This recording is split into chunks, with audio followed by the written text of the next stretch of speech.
Hi again. It's good to be back with you for this second session in our series on the ecumenical and interfaith vocations of Christian disciples. In the opening talk, what I tried to do was just introduce in a sort of initial way the importance of being in relationship with difference and of some of the different kinds of seeking unity, which I think the way of Jesus calls us into. The rest of the sessions are going to get progressively more into the specifics of that. But before tackling ecumenism and interfaith dialogue directly in sessions 3 and 4, I want to use this talk to put two key terms in front of you, which I think are really essential for understanding the theological basis and also some of the methodological praxis of ecumenical and interfaith work. And those two words are hospitality and embassy. I speak, of course, from my perspective as an Anglican Christian, and so I'm drawing some of my material from Anglican sources. And I'm framing my use of those two terms based in part on a document produced by the Anglican Communion in 2013, a text called Generous Love, the Truth of the Gospel and the Call to Dialogue. That text's focus is primarily on interreligious dialogue, interfaith. But I think its principles work well in relation to any kind of dialogue, any sort of dialogue context. You can access that document at anglicancommunion.org online, and I commend it to anybody who might not be familiar with it. What I do with the terminology that it introduces is not really something that's spelled out in its content, but it's an important thing to have as a kind of grounding reference for the way I'll be working with those two terms. And one basic claim that sort of underlies that document and is referenced in its preface is that the Anglican way, the Anglican expression of the Jesus movement, to borrow Bishop Michael Curry's language, is that something about our family within the wider Christian family might be uniquely predisposed to responding to plurality in both ecumenical and interreligious settings because of the way that that same sort of experience kind of got hardwired into the DNA through Anglicanism's own experience, through the 16th and 17th century Reformation movements and beyond. And the way that, as a tradition, it's always had to struggle to sort of walk a tightrope of placing a high value on both truth and relationship, on both doctrine and unity, instead of simply deciding to favor one side or the other of that spectrum. And this makes Anglicans, at least in theory, a people who perhaps have had the opportunity to practice a fair bit of hospitality and embassy within their own house, you could say. But of course, these two words, the concepts that they point to, are by no means exclusively Anglican qualities, and there are venerable traditions in other expressions of church that contribute their own ways of exercising these commitments. So speaking first about hospitality, I know hospitality theology is something that has had quite a bit of attention. There's been some pretty substantial academic study and books written on the subject. Just to say that I'm not going to get into those sources very fully in what I present here. Some of it may be familiar to you, and I am drawing on it, and it has shaped some of my own thinking. But it's just good for all of us to be basically familiar and have some of its key ideas brought back to our attention and refreshed for us, because it will benefit us as we seek to talk more specifically about the ecumenical and interfaith commitments in the future sessions. So, as we know, words can be funny things because of the way that they experience drift in meaning over time. The way that we use a word now might not always carry the same sort of fullness of meaning that it used to, because it takes on other shades in more common popular usage. And that's certainly the case with a word like hospitality. We might be most commonly used to hearing hospitality as referring to an industry, to going out to eat, right, and restaurants, and something that you can rate a place's hospitality out of 5 stars, and it's a part of our kind of consumer economy. But hospitality, in a more complete sense and in a theological sense, is different than that. The word comes from a Latin root, hospes, which means stranger or even enemy. And some of the related words that we get from it, like hospital or hostel in English, do still convey some of that original meaning of making space for the stranger, receiving them as a guest, even when that might come at some measure of risk or cost to the host. So that's the deeper meaning of hospitality, and it's one that we can definitely locate within a theological grounding. I think we can see an expression of this, of hospitality in this way, right from the beginning of God's relationship to us and to creation. Hospitality is, you might say, the foundation of existence itself. The very first few lines and verses of the Hebrew Scriptures in the book of Genesis describe in this vivid, evocative, even sort of artistic language God's act and action of creation. And it speaks of how initially there was a certain disorder going on, formlessness, void, emptiness, a primordial chaotic quality, if you will. But then it goes on to describe a wind from God hovering over the formless void, over the darkness. In other words, God begins to mold and begins to shape and order things, and God prepares the ground for being. God sets the table for creation and for life. God makes space for something that was nothing to become something.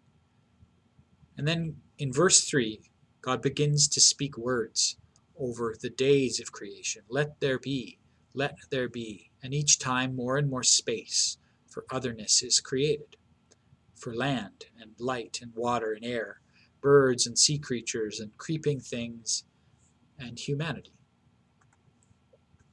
This is trying to convey, I think, what can be understood as the very first and the greatest expression of hospitality. God makes room for nothingness.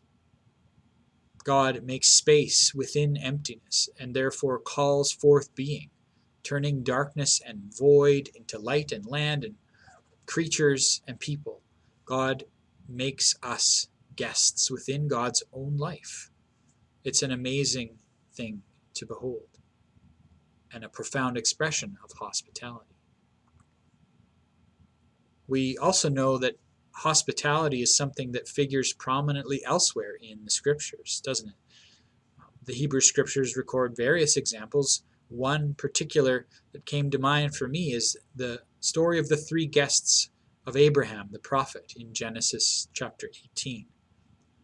Abraham is out in the hot sun on an afternoon day, and he has this vision experience. And so the text begins in chapter 18, verse 1, by saying, "The Lord appeared to Abraham near the great trees of Mamre while he was sitting at the entrance of his tent in the heat of the day. Abraham looked up and saw 3 men standing nearby, and when he saw them, he hurried from the entrance of his tent to meet them and bowed low to the ground." Now, according to the most common Christian interpretation here, these 3 figures have been understood as messengers of God, perhaps angels of the Lord. And yet, in some mysterious sense, Abraham also seems to know that it's more than that somehow God is in this encounter too, through the appearance of these 3 guests. In fact, the Scripture points to this by saying, "The Lord appeared to Abraham." And that's why, of course, he bows down, not to show respect just to any old travelers that have shown up, but because he senses that somehow God is present in this meeting. And so the way that he responds as the text goes on to describe is very significant. He instinctively moves on to extend these messengers a gesture of hospitality, asking them to be with him, to stay with him, to sit. He goes to prepare bread and meat and milk for them. It's as though something in him knows that the most appropriate way to express his reverence and worship of the one God whom these messengers represent is to show the same kind of generous hospitality that God has shown to Abraham and to all of us. Many of us are probably familiar with this icon, Andrei Rublev's icon, commonly associated as being an icon of the Holy Trinity. Rublev actually named this icon the hospitality of Abraham, which is significant, right? This image is perhaps one of the most well-known attempts to mystically, prayerfully, visually represent the inner life of God as Christians know God to have been revealed through the relational names of Father, Son, and Spirit. How wonderful that what we see then is God not solitary, not as an old man with a beard, not an amorphous white light, but a community of persons who are sitting together around a table over a meal. And an even more powerful part of the icon, of course, is that they make a spot at their table. They make space at their table for us and for all. God makes room for otherness within God's own way of being. The Trinity itself is this vision of an action of hospitality. And perhaps it goes almost without saying that we see this same thing represented of God's life in Jesus as well. Jesus was always meeting people at tables, feeding people, eating and drinking with people in their homes, on the road, by a lake shore, on hillsides, to the point that people called him a glutton and a drunk. As a product of his own culture and his religion, hospitality, sharing a meal together, it was a big deal for Jesus, right? He knew that. But he knew something more than that. Jesus seemed to be deeply aware that this was a way of pointing and revealing something about the nature of God. So Jesus chose to summarize and express his whole identity, his message, precisely by inviting people to sit at his table and to share a meal that he taught them was a way of sharing in his own life, his own body, his work, his mission. And so we are regularly invited to sit at the Lord's table and receive hospitality. And then to go out from there and turn that around to show hospitality to others by inviting them to our tables, making space for them, seeking their good, tending to their care, and giving ourselves to nourish others, no matter who they are. As St. Augustine used to say when serving the Eucharist, behold what you are and become what you eat. Become yourself like food and drink. Become hospitality that gives life to others. Okay, that's a bit about hospitality. Now to move towards another term. In the same way that there's something deeply religious and spiritual about hospitality, about giving hospitality, I think the same can be said about receiving hospitality. The Gospels also record the story of Jesus kneeling down to wash Peter's feet. We hear that text on Thursday of Holy Week. It might be familiar to us. What does Peter do? At first he resists, right? He says, in fact, Jesus, no, you shouldn't be washing my feet. I should be washing yours. But Jesus tells him, no, in fact, this is what you need at this time. There are times when you need to receive a gift from others, just as much as you might want to give them something.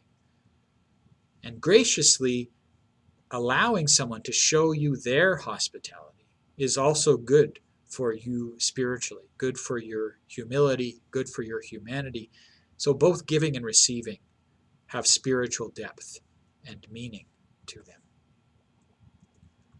And with that in mind, I want to raise for us another word that I think is really the other side of the hospitality coin. Hospitality in the sense of receiving it.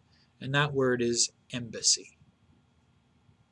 Embassy is in some sense the mirror of hospitality. Hospitality from the other side. We're all likely most familiar with the word embassy from the context of politics and international relations and things like that. Canada, as other nations of the world do, has embassies in many different countries that are invited to be present there as a way of establishing relationship. That's the Canadian Embassy in Washington, D.C. The phenomenon of embassies goes back to the 13th century, to what we know today as Italy, and to the relationships between some of the independent states and city-states that existed there around that time. These places, these states, were often regularly in conflict with one another about this or that thing. So what they decided to do to try to promote peace and better relations was that they would send people to live in one another's cities and states as kind of permanent guests, people who would cultivate relationships with the other for the sake of opening channels of negotiation and peace. Now, not just anyone could do that kind of live-in ambassador sort of thing. It was a difficult and a special job. Those that would be sent to live as foreign ambassadors, they needed to be people of a particular moral character. They needed a certain kind of education so that they could learn and appreciate other languages, cultures, customs of their hosts, so that they could translate and explain the ways of one and the decisions of one to others back home. They needed to have some special courage and capacity to trust others in order to put themselves in what could sometimes be challenging situations. They needed to be good at getting to know people, at building friendships, bridge builders, peacemakers. And all of this was so that there could be sort of a safeguard mechanism in place, so that if and when tensions arose, a possibility for responding to them was already there. The groundwork was laid. Now, it didn't always work, of course, as the history of medieval Europe makes pretty clear, but sometimes it did, and perhaps quite often. In the same way that a general definition of hospitality opens itself up to a theological understanding, I think the same can be said about embassy. This embassy thing is more than just a nice metaphor. I think it too is actually one of the most central and defining characteristics of God. Without too much of a stretch, what Christians know as the incarnation, the coming of the Word of God into human flesh, into solidarity with our life and our struggles, can itself be understood as a kind of divine action of embassy. You see this represented in another icon here, the coming of Christ at his nativity, a fundamental plank in the entire Christian story. And the Christian lens on the universe is that our God does not wait for us to come to God. God comes to us. God comes to us in humility, in weakness, with vulnerability, even dependent on us and on creation. God doesn't just drop a set of objective static principles out of the sky and say, okay, people, here's the program, now you get with it. God spends time in history, experiences things, visits places, has conversations with people, does and says stuff with people, and people hear and touch and see and feel it. And God does all this so that we can enter into a conversation, a dialogue with God in a way that is accessible to us. The God made known to us in Jesus is an embassy-making God. And so, as disciples of this divine ambassador, the Christ, it would seem to follow that we should be people of a similar kind of embassy with people that we meet, and certainly towards people that we perceive ourselves to be different from. We are called, I think, to be people who show embassy by listening more than we speak, people who gratefully and graciously receive gifts from others, from neighbors and the many things they have to offer us before we want to offer those ourselves. In the Gospels, Jesus himself encouraged his disciples to practice this way in a teaching that's recorded in Luke's Gospel, chapter 10.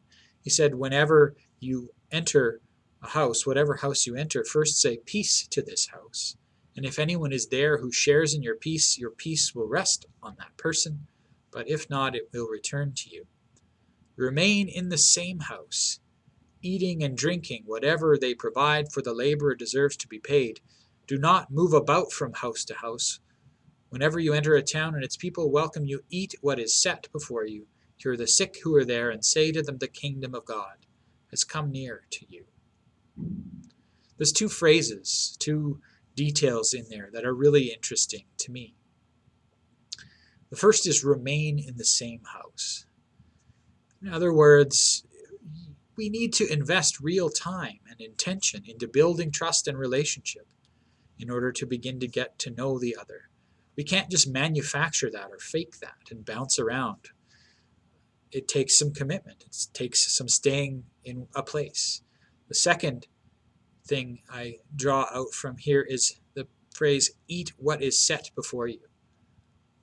The idea being that we need to learn to rely on the kindness of a host for everything we receive, and to seek to be a good and a gracious guest, not imposing yourself, not imposing our own preferences, but letting the other take the lead and simply receiving what we're given, the gifts that they have to offer. I think this is true in a spiritual way as well. There are times when we need to stop and listen and receive from others, just as much as we might feel the need to give things to them, and graciously allowing someone else to show their hospitality is good for us. That's part of what it looks like to exercise spiritual embassy. Both of these ideas, hospitality and embassy, are, in my view, two of the bedrock theological principles on which the ecumenical and interreligious vocations of the Church and of disciples of the Jesus way are built upon. They're not just side niche things that someone might get interested in, but absolute bedrock of the faith that we have to share in the story we tell. And so that's where we're turning to next, in the next session, looking at some of the ways that these concepts get put into action in ecumenical and interreligious settings, and some of the things that the Anglican Church of Canada is involved in those areas, as a bit of an example about that. But more importantly, to talk about how you might begin to get more involved in these things too.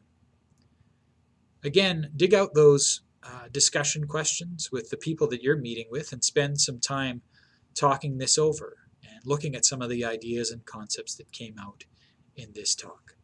See you again next time.